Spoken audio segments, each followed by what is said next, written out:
Welcome to Storytime. In Radiant Garden, Aqua has just met a young girl named Kairi being attacked by Unversed. Kairi hides behind Aqua, grabbing her Keyblade. Her heart resonates with it, giving her the ability to wield her own Keyblade, although she's not going to do it for a real long time, so don't get too excited right now.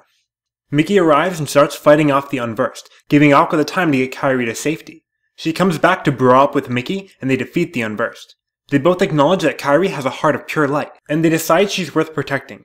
An instinct that would really benefited Terra a while back. Mickey's Star Shard zips him off again, and Kairi brings Aqua flowers to thank her. Aqua touches her necklace and casts a spell of protection on her. If the darkness is ever about to overtake her, it'll lead her to another heart that's full of light, somewhere where she'll be safe. Kairi returns to her grandmother, who tells her the story of the Keyblade War, though the story she tells doesn't mention Kingdom Hearts or Keyblades directly, those details being lost in time. She does mention that the light, which we know to be Kingdom Hearts, was lost to the darkness. She ends her story a little bit differently than we've heard it so far. She says, "But the true light sleeps deep within the darkness. That's why the worlds are still scattered, divided from each other. But someday, a door to the innermost darkness will open, and the true light will return. So listen, child. Even in the deepest darkness, there will always be a light to guide you. Believe in the light, and the darkness will never defeat you. Your heart will shine with its power and push the darkness away." Aqua remarks that it might have been fate that drew her to Kairi, and then sees the final part of the armored Unversed. She follows it to a garden where the three pieces fuse. She sees that Terra and Ventus have also just arrived, and for the first time the three friends are together again. They all engage the Unversed in battle, spanking it into next week. Afterwards, Ventus gives Terra and Aqua the tickets to Disney Town. Aqua tries to get him to come home, but he of course refuses, saying that there's no danger since he took care of Ventus, even though he very clearly got away. Ventus wants to follow Terra, who says that what he's doing is too dangerous. Aqua takes issue with that, noting that it doesn't sound like Terra's following the Master's orders. He says that he's fighting darkness in his own way, but Aqua is not having it. She's seen what he's been up to in the worlds, and she says he's going too far. Terra realizes Master Ericus is having Aqua keep tabs on him, and leaves in a huff, telling Aqua and Ventus that he's on his own now and to leave him alone. When he's gone, Ventus yells at Aqua too, blaming him for making Terra leave. He's also mad that Ericus wanted her to bring him home, and tells her that being a master has gone to her head before he takes off. Terra decides that Master Xehanort's the only one he can trust, which seems like it can't go wrong. He finds Braig blocking his path. Braig says he has Xehanort captive, and challenges Terra to come get him back.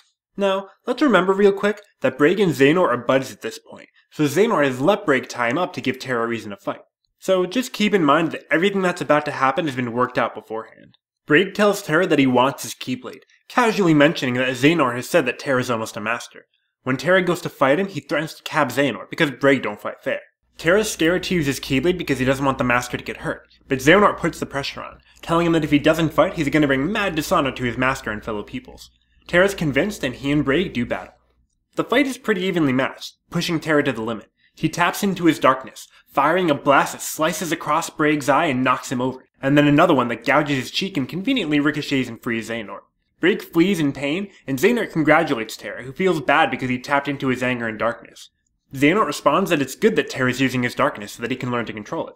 He goes on to say that Ericus is scared of Terra's power, and to forget him and come be Xehanort's people instead. Meanwhile, Ventus bumps into a young boy named Enzo.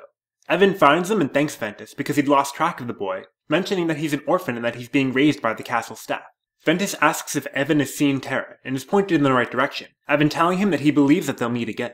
He finds his comrade just as he's about to leave, and begs to go with Terra. Terra tells Ventus that he knows Ven will be there for him when it's important, which calms him down a bit. Terra flies off, and Ventus goes to look for Aqua.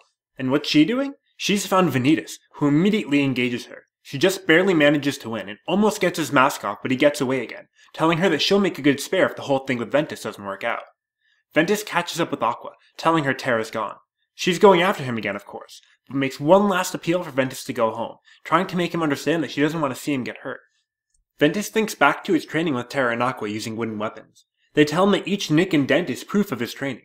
Terra gives Ventus his wooden Keyblade, reciting the words of the Keyblade inheritance ceremony, which masters use to hand down the ability to wield a Keyblade, as a way of trying to build up Ven's confidence. Back in the present, Ventus is playing with the wooden Keyblade. I'm not really sure where he's keeping it, but it's probably best not to think too hard about it.